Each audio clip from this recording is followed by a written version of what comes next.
জি বলেন। খুলনা বলছি। আমার প্রশ্ন, জিলহজ মাসের প্রথম 10 দিন আমরা কি ইবাদত ও কিভাবে ইবাদত করব, এই ব্যাপারে আপনার উপদেশ চাচ্ছি। জাযাকাল্লাহু খায়রান।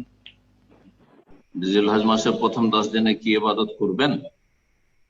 জি জি সাহেব। জিলহজ মাসের প্রথম 10 দিনে সবচেয়ে গুরুত্বপূর্ণ এবং এই 10 দিনের সাথে খাস ইবাদত তা হচ্ছে বাইতুল্লাহর হজ। বাইতুল্লাহর হজ যারা হজ করেননি আর আর্থিক সচ্ছলতা রয়েছে তারা অবশ্যই এই হজে জলদি করবে। তো যে প্রশ্নটা আমি বুঝেছি সেটা হচ্ছে জিলহজ মাসের আমাদের নেক আমল গুলি কি।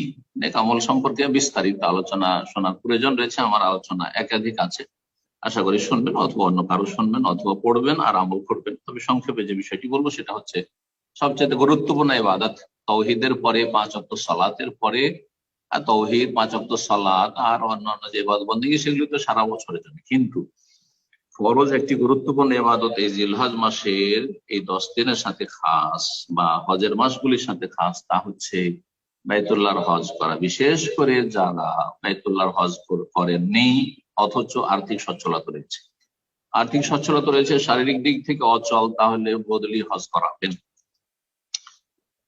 হজ ফরজ হয়ে রয়েছে। আর যদি আর্থিক সচ্ছলতা নেই তাহলে হজ নেই। আল্লাহ যেন তৌফিক দান করে প্রত্যেক মুমিন মুমিনাতকে, যাদের অন্তরে এই চাহিদা আছে আল্লাহ যেন তৌফিক দান করেন, সহজ করেন। এবং যাদের ফরজ হয়ে গেছে আল্লাহ তাদেরকে যেন আল্লাহ তৌফিক দান করেন এবং তাড়াতাড়ি হেদায়েত করেন হজের এই ফরজ আদায় করার জন্য। এটি গুরুত্বপূর্ণ ইবাদত। জি, এই দিনগুলির যারা হাজি নয় তাদের জন্য ইবাদত। হাজিদের তো ইবাদত বললাম, এটি হাজি নয় তাদের জন্য এবং হাজিদের জন্য আরেকটি গুরুত্বপূর্ণ ইবাদত হচ্ছে কোরবানি, উযহিয়া, কোরবানি করা। কোরবানি করা এটা 10 তারিখ থেকে শুরু হয়ে আইয়ামে তাশরিকের 3 দিন, মানে 4 দিন টোটাল, 10, 11, 12, 13, এটা হচ্ছে সঠিক 4 দিন কোরবানি। তো কোরবানির ইবাদত একটি গুরুত্বপূর্ণ ইবাদত, যদিও সুন্নাতে মুআক্কাদা, শুধু হানাফি মাযহাবে ওয়াজিব, বাকি সমস্ত মাযহাবে সুন্নাতে মুআক্কাদা, এটাই ঠিক, কিন্তু তার অনেক গুরুত্ব রয়েছে। জি, হাজিরা কোরবানি দেবেন তাদের হাদি, আর অন্যরা কোরবানি দিবেন উযহিয়া, এটি একটি গুরুত্বপূর্ণ ইবাদত। আর যারা হাজি নয় তাদের জন্য আরেকটি ইবাদত হচ্ছে আরাফার দিনে সিয়াম পালন করা। আরাফার দিনে সিয়াম পালন করা যার বড় ফজিলত রয়েছে।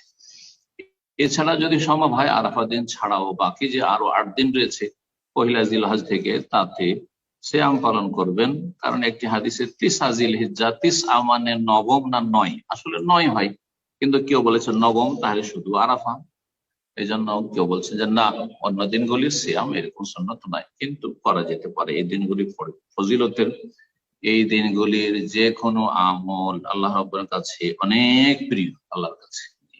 সুতরাং যে মর্মে হাদিস রয়েছে আমল করেন, আপনারা যে কোনো আমল করবেন এই দিনগুলিতে, বেশি বেশি জিকির আজকার করবেন, কোরআন কারীমের তেলাওয়াত করবেন, দিন শিখবেন, দিনের ক্ষেত্রে যত্নবান হবেন। আর গুরুত্বপূর্ণ আরেকটি দিক হচ্ছে যে সালাতে যত্নবান হবেন। এই 10টা দিনের আপনি প্রশিক্ষণ করেন যে এই ফজিলতের দিনগুলি, রমজান মাসের যে শেষ দশকের রাতের যেমন ফজিলত রয়েছে, তেমন জিলহজ মাসের প্রথম 10 দিনের ফজিলত রয়েছে। এই ফজিলতের কথা চিন্তা করে, যেমন রমজান মাসের শেষ 10 দিনে মুসলিমদের অবস্থা কেমন হয়, কত ইবাদতবন্দি করে, কঠোর পরিশ্রম করে, কদরের রাত জেগে, এইরকমই এই দিনগুলিতে কঠিন পরিশ্রম করে ইবাদতবন্দির চেষ্টা করবেন। আল্লাহ যেন তৌফিক দান করেন।